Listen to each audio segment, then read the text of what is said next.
You're essentially handed the mask pretty early. From the time you can understand, what the language is and the secret handshakes of church, so to speak, are, you learn that if I'm actually honest with people, I run a high risk of being rejected. If people actually knew who I really was and what I'm really grappling with and what I'm really struggling with, and I'm talking about from a young age into my 40s, I don't want to be honest with people because I've seen what happens to people who are honest in church. They get ostracized, they get isolated, they get marginalized, they get talked about.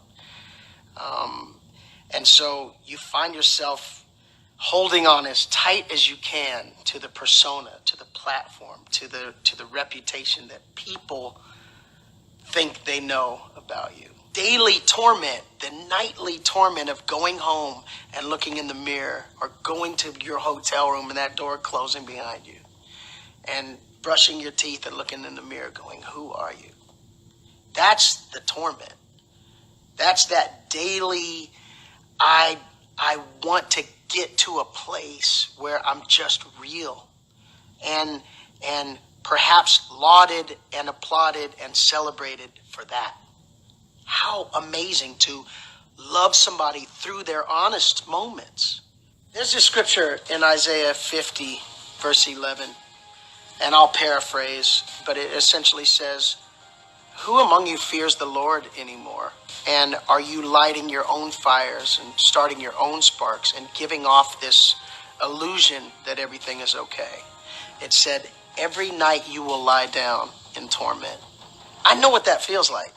I know what it feels like to be in the greatest green rooms of the greatest ministries and the most, impacting conferences in the world. And to be, lauded, so to speak. Hey, this is our guy. He's a part of our family. He's one of us. He's great. He's anointed. All of those kinds of things.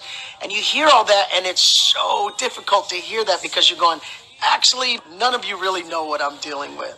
None of you really know what the struggle is. None of you really know who I really am. I've been asked a bunch of times in interviews, like, when it got the worst for you, when social media is coming after you, and how did you handle that? Like how terrible was that? Was that the rock bottom for you? And it wasn't. I actually had peace during all that. Shame doesn't just pack its bags and leave. You could be as free as the 4th of July.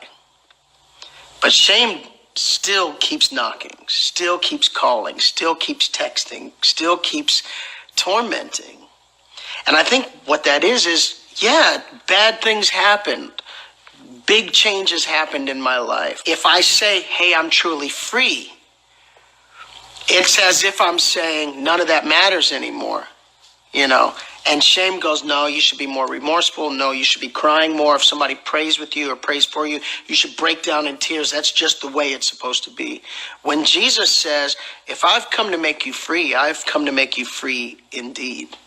And so even to this day, even on the other side of this, on the healed side of this, I still have to lock that door and battle it out with shame.